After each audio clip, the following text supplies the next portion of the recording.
The sawdust in the backyard didn't settle so much as hang in the evening air, a golden haze caught in the last slant of September sun. Beneath an old oak, a man moved with the tired, precise rhythm of a solo act nearing the end of a very long show. His name was Leo. He was 32, a single father, and for the past 4 months, every spare minute and spare part he could find had been going into a promise made to his daughter, a treehouse, not the simple platform kind. The kind that defied the scrap pile it came from. He didn't know it yet, but in 48 hours, a woman would drive past, stop her car, and walk back to stare at what he'd built. And that single, stunned moment would dismantle the entire careful architecture of his struggling life. Leo was a maintenance man at Oak Ridge Elementary, a job that paid the rent but never asked for his imagination. Every bolt tightened and pipe fixed was for his 6-year-old daughter Maya. The treehouse was her castle, built from discarded pallets and salvaged windows. It was a labor of love, never a portfolio piece. Until the day a silver car slowed to a stop outside his chain-link fence. The woman who stepped out wasn't just a neighbor. She was Ilara Vance, an architect whose name was printed on buildings Leo had only ever driven past. And she was staring at his work with a look of pure, disbelieving calculation. For a long minute, neither of them moved. Leo stood frozen on the second-level deck, a chisel gone slack in his hand. The woman, Ilara Vance, didn't wave or smile. She simply catalogued. Her gaze traveled up the twisted cedar trunk, along the cantilevered support beam Leo had salvaged from a demolition site, over the mismatched but perfectly fitted cladding of old barn wood and recycled shipping pallets. She noted the repurposed stained glass window that served as a porthole, the rope and pulley bucket system for hauling up snacks, the intricate rope netting that served as a safety rail and a climbing web. Her expression was unreadable, a professional mask that gave nothing away but took everything in. Leo's first instinct was to apologize, to say, "It's just a kid's project, it's not finished," but something in her stillness silenced him. This was an inspection. He climbed down the knotted rope ladder, his work boots hitting the packed dirt. He wiped his hands on his jeans, the ghost of pine sap and steel dust a permanent tattoo on his skin. "Can I help you?" he called out, his voice tighter than he intended. Ilara Vance finally looked at him, not at the structure. "Did you build this?" she asked. Her voice was cool, clear, devoid of the friendly curiosity neighbors usually showed. "Yeah, for my daughter. Alone.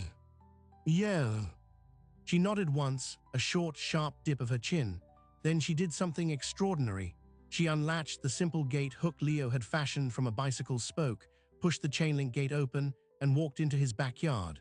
She moved with a direct, owned precision, her heeled boots navigating the uneven turf without a glance down. She stopped a few feet from the oak's massive base, her head tilting back. "The primary load isn't on the tree," she said, not a question. "You've built a freestanding frame that embraces the trunk. You've isolated the structure to prevent girdling. You understand tree biology." Leo blinked. The tree was here first, didn't want to hurt it. "The joinery," she continued, her eyes scanning a corner where a complex bracket held 2 beams at a 45-degree angle. "Is that a modified king post? You've integrated lap joints and steel plating. Where did you learn this?" A flush crept up Leo's neck. It wasn't praise, it was an audit. Books, the library, some online forums, trial and error. "What is your error rate?" she asked, her eyes now on the mortise and tenon joint visible where the deck met the main post. "Low," Leo said, a defensive edge entering his voice. "I can't afford waste." This seemed to register. She looked at him then, really looked. Saw the worn plaid shirt, the second-hand tools laid out on a tarp, the modest, somewhat tired bungalow behind him, the math computed in her eyes. "I am Ilara Vance," she said, as if he might not know. In the world of design, her name was a landmark. Her firm, Vance Studio, was behind the sleek, cantilevered art gallery downtown and the award-winning waterfront library addition. She was known for a brutalist meets organic style, for using raw materials in elegant, unexpected ways. Leo had read a feature about her in a magazine left in the school's staff room. "I know," he said quietly. "I am in town consulting on the new community center, My navigation app routed me down this street as a shortcut. She gestured with her chin toward the treehouse. This is not a shortcut. This is a destination. May I? She took a step toward the ladder. A bolt of pure panic shot through Leo. The inside was Maya's domain, covered in her drawings, her stuffed animals, the blanket fort they made last weekend. It was private. It was messy. It was theirs, asterisk. It's just a kid's fort inside, not much to see. I would like to see the structural integration from within, she said, and it wasn't really a request.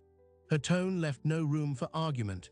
It was the voice of someone accustomed to accessing any space she deemed relevant to her understanding. Swallowing his discomfort, Leo nodded. Ladder's sturdy. Watch the third rung, it's a little narrower. He followed her up, his mind racing. Inside the main chamber, the late sun streamed through the stained glass, casting pools of blue and red on the plywood floor. Maya's drawings of dragons and space cats were taped to the walls. Ilara ignored the decor. She ran a hand along the central supporting column, feeling the seamless fit of the wood. She examined the hexagonal skylight Leo had made from a discarded patio table cover. She knocked on the walls, listening to the sound. You've used a staggered stud wall here, she murmured, more to herself than to him. For insulation or sound damping? Both, Leo said, stunned she could tell from a knock. Maya likes to read up here, wanted it to feel separate, safe. Ilara turned to him. The professional mask had slipped just a fraction. What lay beneath was not warmth, but a focused, intense curiosity. You have no formal training, no portfolio. You work as a school custodian. It wasn't cruel, just factual. The statement hung in the air, surrounded by the physical proof that contradicted it. Yes, Leo said, the word feeling small. Your understanding of spatial dynamics, load distribution, and material reuse is instinctive and correct. She paused, her gaze sweeping the cozy, whimsical space one last time. This is not a treehouse. This is a case study in constrained resource ingenuity. She descended the ladder without another word. Leo followed, his heart hammering against his ribs. What did she want? Was she going to report him for some code violation, tell him it was unsafe? Ilara pulled out her phone, a sleek black device that looked like it cost more than Leo's truck. She began taking photographs, not casual snapshots, but deliberate, framed shots of joints, of the frame, of the way the structure met the tree. What are you doing? Leo asked, a spike of alarm cutting through his confusion. Documenting, she said simply, not looking away from her screen. This should not exist, and yet it does. The dissonance is professionally compelling. She finished, slid her phone into her coat pocket, and fixed him with that direct gaze again. I have a proposition for you, Leo, but it is not a simple one, and it requires you to answer a question with absolute honesty. Leo just stared, unable to speak. The community center project, she said. The client committee is difficult. They have rejected 3 of my initial design concepts. They want something authentic, community-hearted, buzzwords with no blueprint. A flicker of frustration crossed her features, quickly schooled. I have one last meeting with them tomorrow morning at 10. I intend to show them your treehouse. Leo's world tilted. My what? Why? As proof of concept, as the embodied answer to their vague ask. This, she said, gesturing to the structure, is authentic. This is community-hearted. It is a father's labor for his daughter, built from the bones of this town's discarded materials. It has a narrative, it has soul, and it is technically brilliant in its frugality. She took a step closer, her voice dropping, not out of confidentiality, but for emphasis. If they respond to it, if it unlocks the project, I will require the architect of this proof of concept to be part of the process. I would offer you a contracted position as a design assistant at my firm. A 6-month trial. You would learn, you would contribute, you would be paid a professional salary. The air left Leo's lungs. The sounds of the neighborhood, a distant lawnmower, a dog barking faded into a dull roar. A salary, a real professional salary, health insurance, stability for Maya. It was a shimmering mirage that had just materialized 3 feet in front of him. But Ilara continued, and the word was a blade. You must tell me the truth right now. Is this a fluke? Did you have help? Is there some retired engineer or master carpenter guiding you from the shadows? Because if I stake my reputation on this, and you cannot replicate this thinking in a professional setting, it will not merely cost you a job, it will incinerate a possibility for you permanently. So, is this a fluke? Leo looked from her intense face to the treehouse, to the kitchen window where he knew Maya's after-school snack was waiting on the counter. He thought of the hundreds of hours spent sketching on napkins, the failures, the splinters, the quiet triumphs.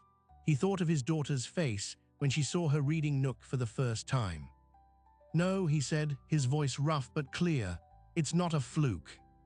Ilara studied him for 5 more seconds, a human lifetime. Then she gave that single, sharp nod again. "Good. Be at the Vance studio offices tomorrow at 9 a.m. We will prepare. Do not be late." She turned and walked back to her car, leaving Leo standing in the shadow of the oak, the weight of a future he'd never dared imagine now resting squarely on his shoulders and on the integrity of every salvaged nail and repurposed beam above him. The night was a long, thin scrape of anxiety. Leo called his sister, Jill, who lived 40 minutes away. He spun a vague story about an unexpected mandatory training session for work. Could she take Maya to school and pick her up? Just for tomorrow? Jill, a nurse with her own chaotic schedule, heard the strain in his voice and said yes without pressing. He then spent 2 hours trying to decide what to wear. His wardrobe consisted of work jeans, more work jeans, and a single button-down shirt reserved for parent-teacher conferences. He ironed the shirt. He found a pair of khakis that weren't stained with paint. He looked, he thought, like a man attending a job interview at a bank he had no intention of robbing. Maya was buzzing with questions. "Where are you going, Daddy? Is it a special fix-it job?" "Sort of, sweetheart. A meeting about building things." "Like our treehouse." "Yeah, like our treehouse." Her eyes went wide. "You should take a picture." She ran to her room and returned with a crude but detailed drawing she'd made of the treehouse, complete with a smiling sun above it. "To show them," she said, pressing it into his hand. Leo folded it carefully and put it in the inside pocket of his one winter coat, a weightless anchor. The Vance studio offices occupied the top floor of a converted brick warehouse in the city's design district. The lobby was a cavern of exposed ductwork and polished concrete. A wall of glass looked out over the river. The air smelled of coffee, expensive paper, and a faint, clean citrus. Leo felt every particle of sawdust still embedded in his skin. The receptionist, a young man with geometric glasses, didn't look up from his screen. "Name?" Leo Matheson. I'm here for Ilara Vance." The receptionist's fingers danced over the keyboard. He frowned slightly. "You're not on the 10 a.m. client list."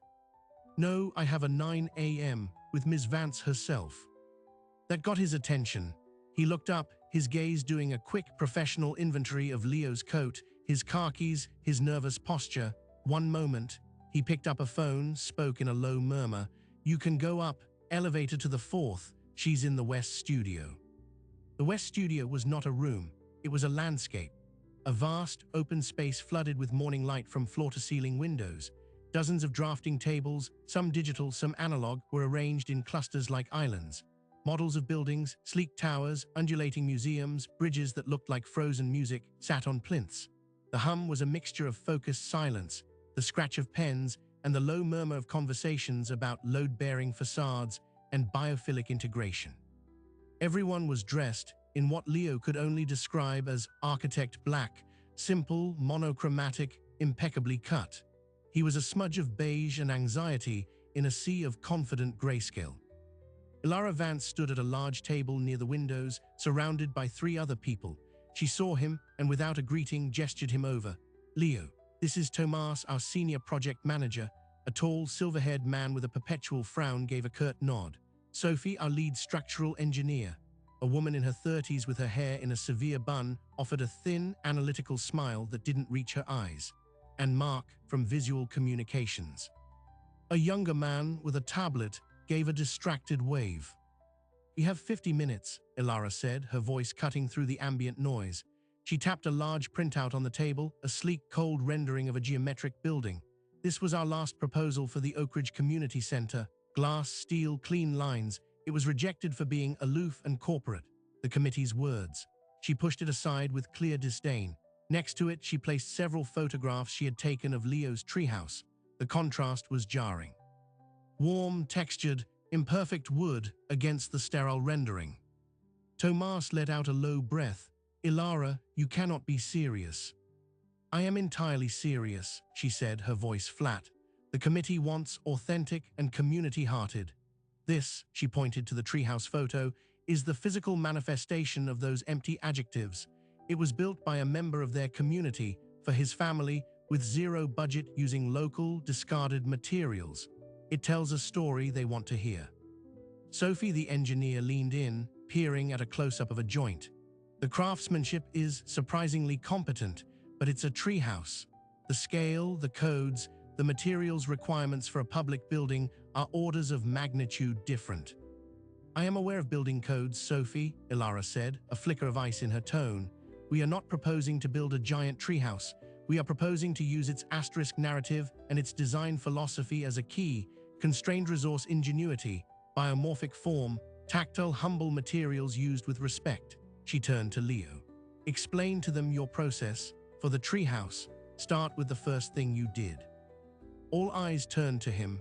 Leo's mouth was dry. He cleared his throat. I watched the tree for a year, through the seasons, to see how it moved in the wind, where the sun hit, where the rain collected. I didn't want to fight it. I wanted to work with it." Sophie's analytical gaze sharpened. "Site-specific, adaptive design, go on." "Then I scavenged. I had no budget. Pallet wood from behind the grocery store, old windows from the renovation at the church. The hardware is all mismatched bolts and brackets from the salvage yard. I sorted them by strength, not by look." Mark from communications started scribbling on his tablet. "The scavenger narrative, it's strong." "The design," Tomas interrupted, his voice dripping with skepticism. "You just drew it. No software, no stress calculations." Leo felt a defensive heat rise. "I modeled it with cardboard and string first, in my garage, to see if the idea held. Then I built small sections, the bracket, the deck frame, to test the weight. I learned what failed." He pointed to a photo. "The corner bracket is version 3, the first two snapped." Ilara watched the exchange, a slight, unreadable tilt to her head. "He problem solves through physical iteration. It's slow, but it embeds knowledge. It's the opposite of speculative software modeling." She was defending him, but in a way that felt like she was presenting a fascinating specimen. For the next 40 minutes, they drilled him. Sophie asked technical questions about span lengths and load transfer. Tomas asked about time management and material procurement. Mark asked about the story of each salvaged piece. Leo answered, his initial terror slowly hardening into a kind of grim focus. This was just another problem to solve, another system to understand. The language was different, but the logic of forces and materials was the same. At 9:50, Ilara clapped her hands once. "Enough." Tomas, Sophie, reworked the primary community hall concept. Ditch the titanium cladding. Think reclaimed timber, exposed joinery, a central heart space that feels built, not manufactured. Use Leo's photos as a mood board. Mark, prepare a 2-minute visual narrative weaving the treehouse story into our new proposal. Leo, you're with me. She led him to a small, glass-walled conference room overlooking the studio. She closed the door, muting the hum. "You survived," she said, not smiling. "Barely," Leo admitted, his shoulders aching with tension. "Tomas thinks you're a gimmick." Sophie is intellectually intrigued but professionally wary. "This is normal." She poured 2 glasses of water from a carafe. "The meeting is at City Hall. You will not speak unless directly asked a question. You are there as a visual reference, the living embodiment of the philosophy. Your presence makes the story tangible. Do you understand?" Leo nodded. He was a prop, a key to unlock a door. The realization was humbling but also a relief. He knew his role. "If this works," Ilara continued, her gaze piercing, "the offer stands. A 6-month contract. You will be paid, but you will also be tested constantly. You will be an outsider here. It will not be comfortable. Your daughter," she paused, as if just remembering Maya was a person and not a narrative device, "will need care. This world does not keep school hours." "I'll figure it out," Leo said, the words automatic. The true magnitude of that promise yawned before him. The City Hall conference room was a temple of bureaucracy. Long oak table, heavy blue carpet, flags in the corners. The client committee, 5 community members, the city planner, a skeptical-looking parks director, sat with folded arms. The air was thick with the residue of previous failed meetings. Ilara presented with a cool, commanding grace. She showed the rejected sleek designs, acknowledged their failure to connect. Then, with a theatrical swipe of her tablet, she brought up the first image of Leo's treehouse, glowing in the autumn sun. Before we present a new design, we wanted to understand what community-hearted truly means, she began, her voice losing its edge, gaining a warmer, storytelling tone. We found it not in a focus group, but in a backyard in Oak Ridge. She told the story, a father, a daughter, a promise built from nothing. She showed Mark's carefully edited visuals, close-ups of Leo's hands working wood, Maya's face peeking from the window, the beautiful, honest juxtaposition of scrap metal and childlike joy. She never mentioned Leo's job. She framed it purely as a labor of love and innate skill. Leo watched the committee members. Their postures shifted. The parks director leaned forward. A community member, an older woman, smiled softly at the picture of Maya. Then Ilara unveiled the new concepts.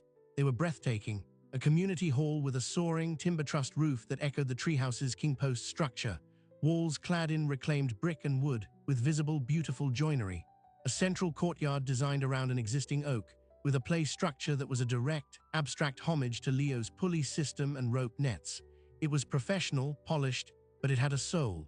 It had the treehouse's DNA. The committee was silent for a moment. Then the older woman spoke. This feels right. It feels like us. It has a history. The city planner nodded. The narrative is compelling. It addresses the authenticity critique directly. Then the parks director looked directly at Leo. And you are the father, the builder. Ilara gave a subtle nod. Leo spoke, his voice steady. Yes, sir. Can you speak to the choice of using salvaged materials beyond cost? Leo thought of the stories in the wood, the church window that had seen generations, the pallet that had carried food. It gives the thing a past. Before it's even finished, it's already part of a story. It feels less new and more discovered, like it belongs already. The director held his gaze, then nodded, satisfied. An hour later, it was over. The committee had unanimously approved moving forward with the new direction. Contracts would follow. As they filed out, Ilara received handshakes and congratulatory murmurs. She was poised, gracious, a winner. Back in the studio elevator, the polished metal doors closing, she let out a breath so slight only someone watching closely would notice. The mask was back, but the relief was a tangible force in the small space. You were adequate, she said to Leo. It was the highest praise he could have imagined from her. The contract will be drawn up. HR will contact you. Starting salary is $65,000. Benefits commence after 90 days. You start on Monday. She stated it like the weather. You will report to Tomas. He will not be pleased.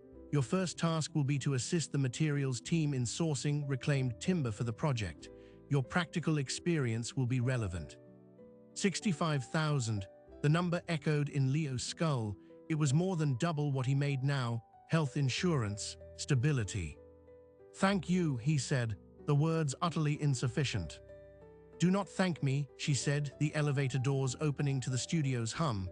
Earn it. The real work begins now. And Leo, she paused, turning back, buy better clothes. The following days were a whirlwind of logistics and disbelief. He gave notice at the school, where his boss, Mr. Henderson, was confused but wished him well. Jill agreed to a more permanent, complicated after-school care arrangement, a web of favors and promises Leo knew would strain under pressure. He bought 2 pairs of dark chinos and 3 solid-colored sweaters, spending more on them than he had on any clothing in years. On Monday morning, he entered the Vance studio as an employee. His desk was in a corner of the materials library, a small cubicle surrounded by samples of marble, tile, and fabric. It was clear it had been hastily arranged. Tomas came by at 9:15 and dropped a thick binder on his desk. Specifications for structural-grade reclaimed timber, Sources are in the back. Vet them. Find 3 viable suppliers that can meet our volume and code requirements by the end of the week. Sophie will need the data for her calculations." He walked away without waiting for a response. Leo opened the binder. The language was dense with industry terms, grade stamps, moisture content, modulus of elasticity, certification chains. He didn't understand half of it. A hot wave of panic crested in his chest. This was the test, the first real one. He spent the morning in a fog of ignorance, pretending to read. At lunch, he saw Sophie in the kitchenette. Gathering his courage, he approached. "Sophie, I'm sorry to bother you. The binder from Tomas, could you maybe translate one thing? What does modulus of elasticity mean in plain English for the wood?" Sophie looked at him over the rim of her coffee mug. Her gaze wasn't hostile, just deeply assessing. "Its stiffness," she said finally. "How much it bends under load before it stays bent or breaks. For a beam, it's critical. Why?" "Because the salvage yards don't test for that. They just have old barn beams. I need to know how to tell if a beam is stiff enough just by looking at it or feeling it until we can get it tested." She was quiet for a long moment, then she set her mug down. "Come with me." She led him to the structural lab, a room filled with testing apparatus. She picked up a short, clear plastic rod and a much thicker, opaque one. She bent them. "See, same length, different stiffness, different modulus." She handed him a piece of steel and a piece of pine of similar size. "Feel the weight. Listen to the sound when you tap it." She showed him how grain tightness, knots, and old fastener holes affected strength. In 15 minutes, she gave him a crash course in the practical, tactile assessment of material his textbooks had described only in abstract numbers. "You learn by feeling and doing," she said, almost to herself. "So feel, then correlate the feeling to the data. It's backwards from how we're taught, but it's not wrong." She gave him the names of 2 independent testing labs that could give quick turnarounds on samples. "Start there." It was the first thread of alliance. That week, Leo didn't go to fancy lumber yards. He went back to his world, the salvage yards, the deconstruction sites, the old family-run mills on the outskirts of the county. He talked to crane operators and demolition foremen. He used Sophie's tactile lessons, tapping beams, examining grain, asking about the history of the barns they came from. He found a supplier, a gruff old man named Walt who specialized in deconstructing 19th century barns, who understood stiff and true better than any spec sheet. Leo brought a small sample from Walt's stockpile to Sophie's lab. The tests came back well within parameters. When he presented the findings to Tomas, with cost comparisons and lead times, the senior manager just grunted. "Fine, proceed." But it was a victory, small, hard one. Meanwhile, the Treehouse story, carefully curated by Mark's communications team, had begun to leak. A local blog ran a feel-good piece, "Local Dad's Backyard Build Catches Eye of Star Architect." It had a picture of the treehouse, but not of Leo or Maya. The comments were a mix of "how wonderful" and "PR stunt." Then, on Thursday afternoon of his first week, as Leo was studying a flooring sample, he heard a familiar, icy voice raised in the main studio. "Ilara." "Unacceptable, Tomas. The fee projection is already razor-thin. The client approved the narrative, not a blank check for your over-engineering." Tomas's voice, lower but strained, replied, "The narrative, as you call it, requires complex custom fabrication. That beautiful joinery you sold them triples the labor cost. We either cut the design or blow the budget. Cutting the design cuts the story. The story is the only reason we have this project. Figure it out." Leo froze, his back to the open studio. He heard the frustration, the real financial pressure beneath Ilara's polished exterior. She hadn't hired him out of pure artistic admiration. She hired him because his story had solved a business problem, a client impasse. And now that story was creating new, expensive problems. His value was directly tied to a budget line that was hemorrhaging. He was not just an outsider. He was a risky, expensive experiment. And if the costs couldn't be controlled, he understood with a sudden, cold clarity he would be the easiest, most logical thing to cut. The budget argument was a crack in the foundation. And in the days that followed, the whole structure began to settle. A new brittle tension calcified in the studio. Tomas's team treated Leo with a polite, professional disdain, providing him with tasks that were technically within his remit, but designed to highlight his ignorance. He was given a spreadsheet of international timber certifications to reconcile with local salvage, a task that took him 3 days and required Sophie's quiet help to untangle. Each small failure was noted, he was sure, in some invisible ledger against his name. At home, the delicate care web with Jill was fraying. Maya had a half-day at school, Leo had a mandatory site visit 2 hours away. Jill had a double shift at the hospital. The solution was a chaotic, guilt-inducing shuffle involving Jill's neighbor and a $20 bill passed through a car window. Maya, sensitive to the new rhythms of stress, began having nightmares. She'd crawl into Leo's bed at 2 a.m., whispering, "Don't go to the tall building tomorrow, Daddy." He was failing at both things, and the fear of losing the new, fragile future was becoming a louder drumbeat than the hope of it. Then the local blog story bloomed. A regional newspaper picked it up with a more pointed headline, "Van Studio banks on custodian's treehouse to save floundering project." The article was less feel-good, more business-page scrutiny. It mentioned the project's previous rejections, quoted an anonymous industry source questioning the stunt, and included a single throwaway line that hit Leo like a physical blow. The treehouse, while charming, may not meet basic residential safety codes, raising questions about the foundational philosophy of the new design.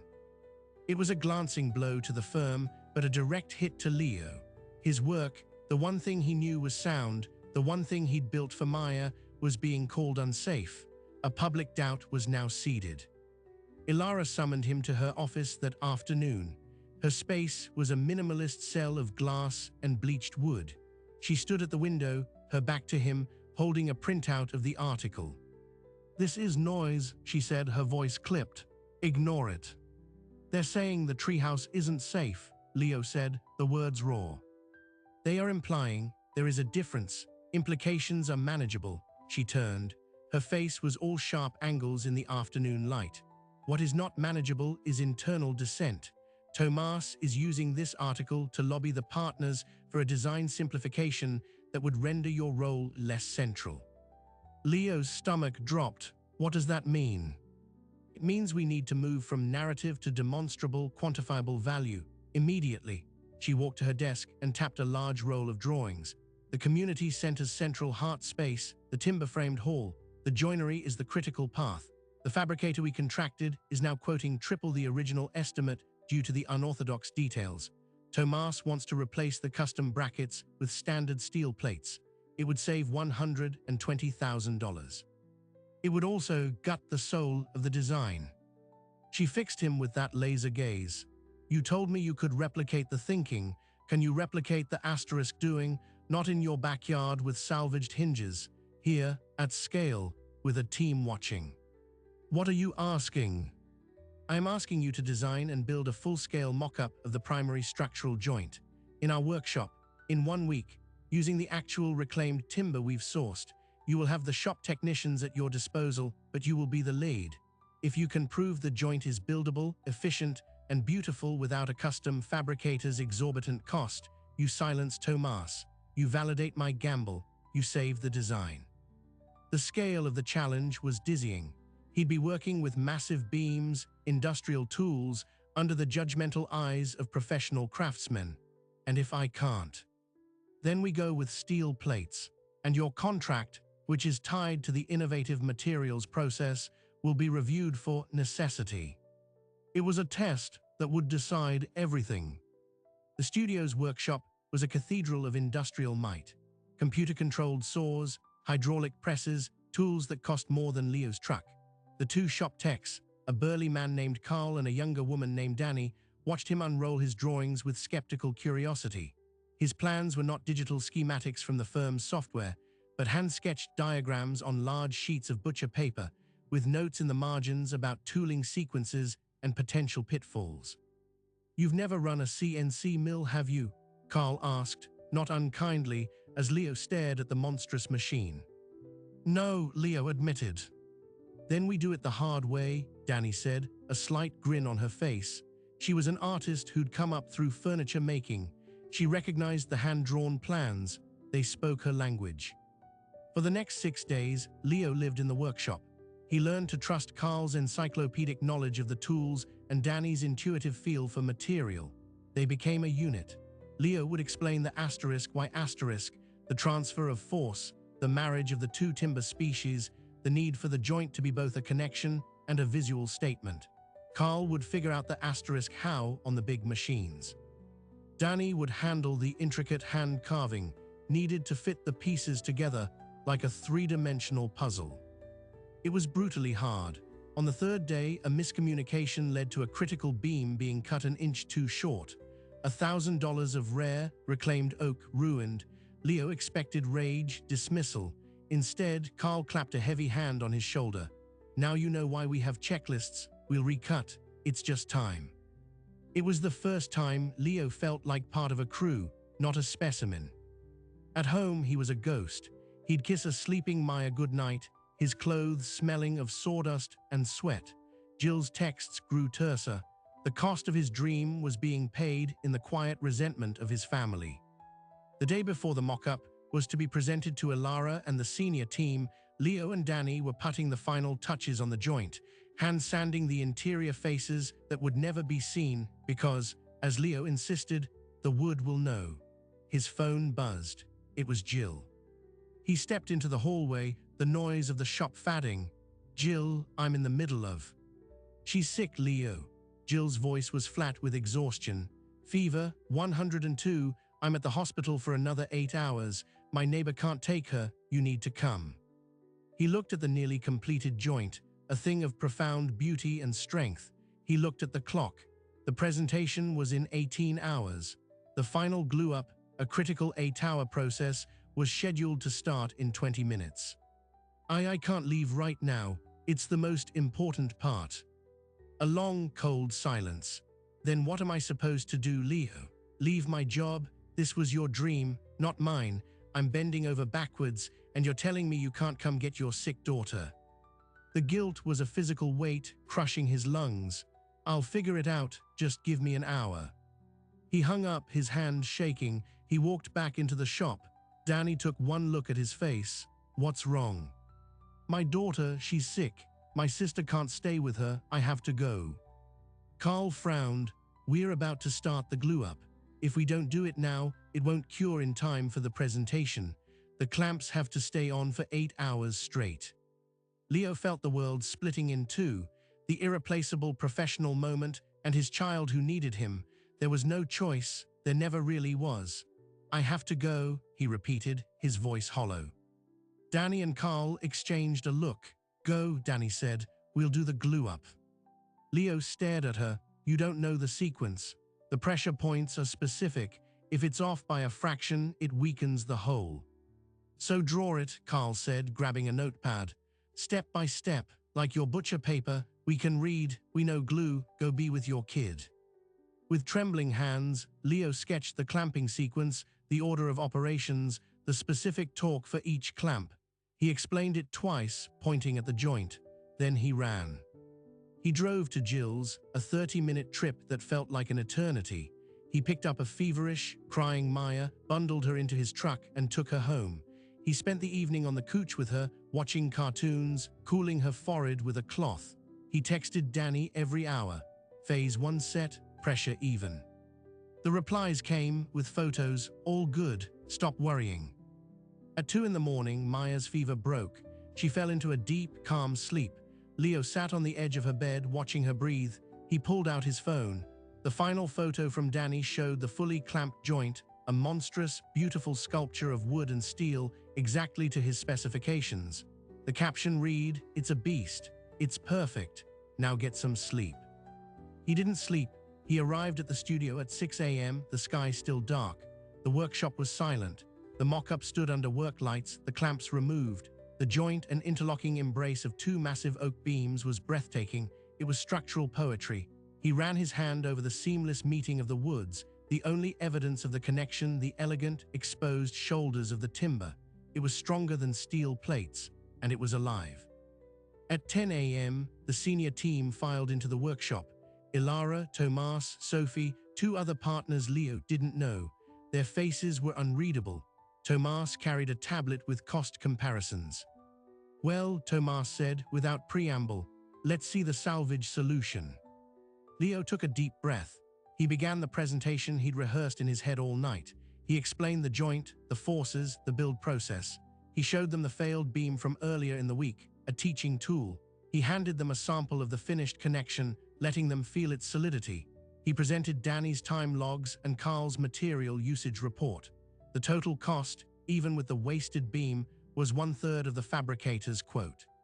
Sophie asked technical questions, which Leo answered with Danny's support. The numbers checked out. When he finished, there was silence. Then one of the partners, an older man, stepped forward and knocked on the joint with his knuckles. He smiled. "It sounds right." Ilara turned to Tomas, satisfied. Tomas scanned the data on his tablet. His jaw was tight. "The efficiency is acceptable for this *1* joint. Scaling this to the entire structure is a different matter." "Then we scale it," Ilara said, her victory quiet but absolute. "Leo, you will lead a team with Danny and Carl to develop the full fabrication protocol. Well done." It was the first true affirmation. Leo felt a surge of exhausted triumph. The victory was short-lived. That afternoon, as Leo was compiling the final report, Mark from communications appeared at his cubicle. His face was pale. "We have a problem," Mark said, his voice low. "A big one." He handed Leo his tablet. On the screen was a popular online design forum. A thread had been started by a user named Truth in Build.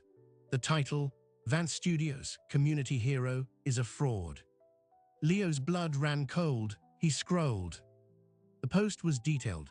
It claimed that the now-famous Treehouse was not the work of a single, self-taught dad. It alleged that Leo had received extensive, unpaid design and construction help from a retired shipwright named Arthur Bell, who lived 2 towns over. It included blurry photos of an older man working on what looked like the Treehouse's pulley system and a screenshot of a text message purportedly from Leo, thanking Arthur for his guidance. The post concluded, "This isn't a heartwarming story of innate talent. It's a calculated exploitation of an old man's skills for a corporate PR campaign. Shame on Vance." The comments were a wildfire of outrage, calls for boycotts, demands for investigation. "Who is Arthur Bell?" Mark asked, his voice tense. Leo's mind was reeling. I know him. He runs the salvage yard where I got the old ship's pulley. We talked about rigging. He gave me advice, that's all. I never texted him. I don't even have his number." "Did he work on the Treehouse?" "No, he sold me the pulley and showed me, in his yard, how a similar one was assembled on a boat. For 5 minutes, I built it myself." Mark pinched the bridge of his nose. "It doesn't matter. The narrative is shattered. The single dad solo build story is the cornerstone of our entire marketing angle for this project. If that's false, the client committee will revolt. The press will eat us alive." Before Leo could respond, his desk phone rang. It was Ilara's assistant. "Ms. Vance needs to see you in her office, immediately." The walk across the studio felt like a perp walk. Every glance felt accusatory. Ilara's office was not empty this time. Tomas was there, along with a severe-looking woman from legal. Ilara stood, her hands flat on her desk. The tablet with the forum thread was open before her. Her face was a mask of controlled fury. "Explain," she said, the single word slicing the air. Leo explained, his words tumbling over each other. The salvage yard, the 5-minute conversation, the purchase, the absolute solitude of the actual build. "Do you have a receipt?" the lawyer asked. "For a cash purchase of a used pulley, no."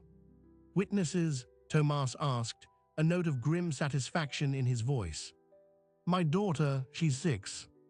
"This is a disaster," Tomas stated. "The story is contaminated. The client will demand answers. Our credibility is tied to his." He pointed at Leo. "We have to get ahead of this. We issue a statement clarifying the collaborative nature of the build, apologize for the oversimplification, and restructure the project narrative." That would be an admission of guilt, the lawyer said, and it would invalidate the very authenticity we sold. Then what? Tomas shot back. We wait for the journal to call, for the client to see this. Ilara had been silent, staring at the allegations on the screen. Finally, she looked at Leo. You swear, on your daughter's life, that this man did not touch one piece of that treehouse? I swear, on Maya's life. She held his gaze for a long, terrifying moment. Then she turned to the group. We do not issue a statement. We do not engage. We have a client site visit tomorrow for the foundation groundbreaking. Leo will be there, as planned. He will act as if this noise does not exist. We will project absolute confidence. That's insane, Tomas exploded. They will have seen this. Then we will be ready, Ilara said, her voice dropping to a dangerous calm. Leo, you will not speak to anyone. You will not go home tonight. There may be reporters at your house. You will stay in the corporate apartment. Is that clear? Leo nodded, numb. The rest of you out. When they were alone, Ilara walked to the window. The city lights were beginning to twinkle below. There are two possibilities, she said, her back to him. One, this is a random internet smear. Unlikely. Two, this is a targeted attack. A competitor, a disgruntled former employee, someone who wants this project to fail or who wants me to fail. She turned, her eyes like flint. The photograph of the old man is real. The text message is likely fabricated. But someone went to significant trouble to find that man, photograph him, and construct a plausible lie. This is chess, not gossip. And you, Leo, are now the most vulnerable piece on the board. The corporate apartment was a silent, beige box 12 floors above the city. Leo sat on the edge of a stiff sofa, staring at his phone. He'd called Jill, explained he wouldn't be home, heard the weary resignation in her sigh.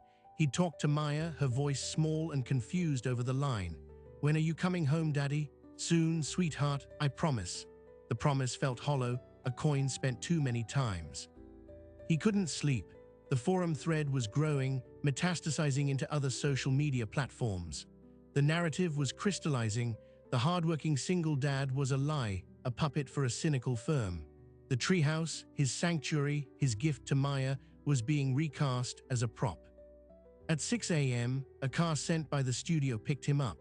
Ilara was already inside, dressed in a sharp, charcoal gray suit that looked like armor. She handed him a coffee without a word. Her face was pale but composed, the fury of the previous night banked into a cold, focused intensity.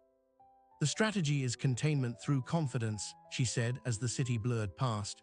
You will not mention the allegations. If asked directly by the client, you will state the truth succinctly. You purchased a used pulley from Mr. Bell after a brief conversation about maritime rigging. He did not touch your project. You built it alone. Then you will pivot immediately to the project at hand. Understood. Understood. The groundbreaking site was a large, muddy field on the edge of Oak Ridge. A tent had been set up for the ceremony. The client committee was there, along with the mayor, a few local reporters, and a small crowd of curious residents. Leo spotted Arthur Bell near the back, his old canvas jacket unmistakable. His presence sent a fresh jolt of anxiety through Leo. Had he come to confront him, to set the record straight, or to deepen the lie? As Ilara and Leo approached the main tent, the atmosphere was palpably different from the previous, victorious meeting. Handshakes were quicker, smiles tighter. The park's director gave Leo a long, searching look before turning away. The story had reached them. The ceremony proceeded with speeches. The mayor talked about community renewal. The city planner discussed timelines. Then Ilara took the podium. She spoke about design philosophy, about listening to a place, about building with integrity. She never mentioned the treehouse.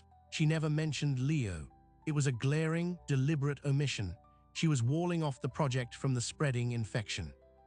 After the symbolic shovels of dirt were turned, the crowd broke into mingling clusters. Leo felt like a ghost, hovering at the edge of conversations that seemed to pause when he drew near. Then he saw Arthur Bell walking purposefully toward the park's director. This was it, the confrontation. Leo's feet moved before his mind could command them. He intercepted Arthur just as the old man reached the director. Mr. Bell, Leo said, his voice louder than he intended. A few people turned. Arthur stopped, his weathered face unreadable. Leo. I'd like you to meet Mr. Bell, Leo said, turning to the park's director, whose expression was now one of sharp interest. He's the best source of reclaimed maritime hardware in 3 counties. I bought a pulley from him for my daughter's treehouse. He taught me in 5 minutes how a ship's rigging distributes load. It was a good lesson. He looked Arthur directly in the eye. I've been meaning to thank you properly. That pulley is her favorite part. The silence stretched. Arthur's blue eyes, nested in a web of wrinkles, studied Leo. He saw the fear, the desperation, the truth. He saw the young father standing in his salvage yard 6 months ago, asking earnest questions. Arthur turned to the park's director. He's a quick study, the old man said, his voice a gravelly rumble. Came back 3 weeks later with a photo on his phone, showed me how he'd adapted the mechanism. Did it better than I would have. Didn't need my help, just my junk. He gave a short, sharp nod, then turned and walked away, melting back into the crowd. The director looked at Leo, the suspicion in his eyes softening into something more like reassessment. A good teacher and a good student, he murmured, before moving on to speak with the mayor. Leo felt his knees go weak. The public, spontaneous testimony from the accuser himself had just dismantled the core of the allegation. It wasn't a coordinated defense. It was human, messy, and utterly credible. He found Ilara by the coffee urn. She had witnessed the entire exchange. That, she said quietly, pouring a cup, was either the stupidest or the bravest thing I have ever seen. It appears to have worked. Is it over? Leo asked. No, the internet narrative has its own momentum, but we have a counter-narrative now, a true one. She sipped her coffee. Mark will speak with Mr. Bell. We will get a proper quote, perhaps a photograph. We will release a short, factual profile, the local craftsman whose discarded materials inspired innovation. We turn the attack into a deeper community story. And that is what they did. The next day, a brief, elegant piece appeared on the studio's website and was picked up by the local paper. It featured a photo of Arthur Bell in his yard, holding a similar pulley and a quote. He didn't need a teacher, he just needed the right piece of the past. It reframed everything. The controversy, instead of destroying the story, added a layer of authentic texture. The project's approval ratings in a follow-up community survey actually rose. In the studio, the shift was immediate and profound. Tomas's opposition crumbled. The victory of the mock-up joint, followed by Leo's deft handling of the crisis, proved his value wasn't just narrative, it was tactical and tangible. Sophie began consulting him regularly on material choices, respecting his tactile intelligence. Danny and Carl became his steadfast allies in the workshop. Leo was no longer a gamble, he was an asset. The months that followed were a grueling, exhilarating blur. Leo's life became a carefully orchestrated ballet. Up at 5, make Maya breakfast, drop her at Jill's or the new after-school program his salary could now afford, work 10 or 12 hours on the community center details, home to put Maya to bed, then often more work at his kitchen table. He was perpetually tired, but it was a clean tired, the fatigue of building, not just surviving. He learned to speak the language of architects, not to replace his own, but to translate between worlds. He could stand in a meeting and explain why a certain joinery detail would resonate emotionally because it felt handmade, and then detail the exact torque specifications needed to make it structurally sound. The community center rose from the ground. The reclaimed timber frame, built using the protocols Leo's team developed, became the talk of the regional construction industry. It was cost-effective, stunning, and profoundly strong.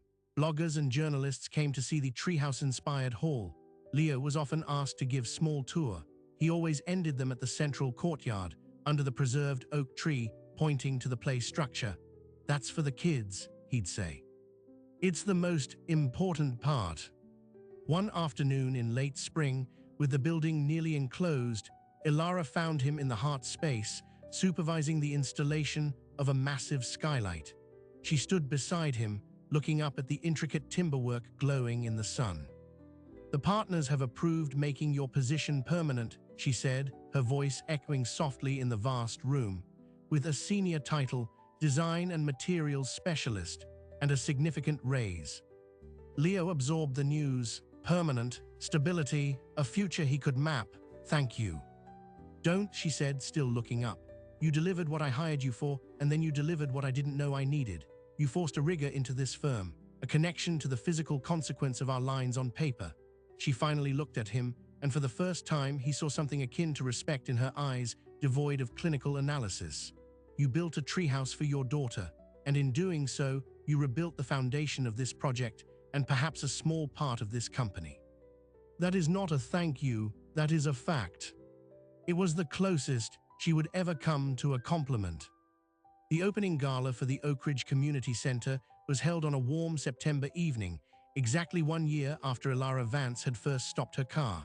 The building was transformed, light spilled from its generous windows. Inside, the timber frame stood like the bones of a gentle giant. The place was filled with music, laughter, and the proud, bustling energy of a town seeing itself reflected in something beautiful. Maya, in a new blue dress, held Leo's hand tightly as they walked through the halls. She pointed to the rope nets in the children's library. "That's like mine." "It is," Leo said, "just bigger."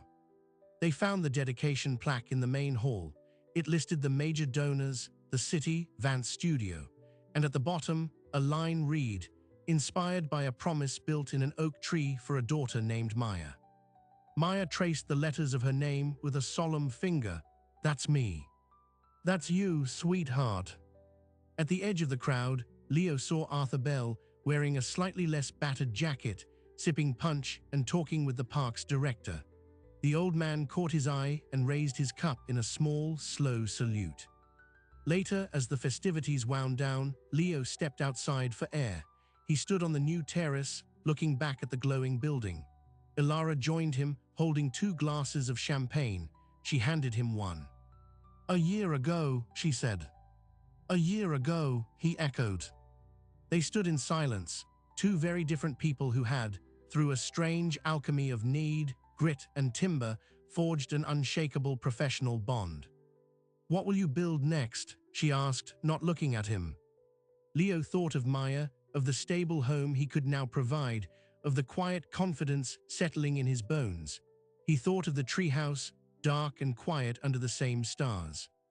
"I'm not sure," he said, "but I know I'll build it."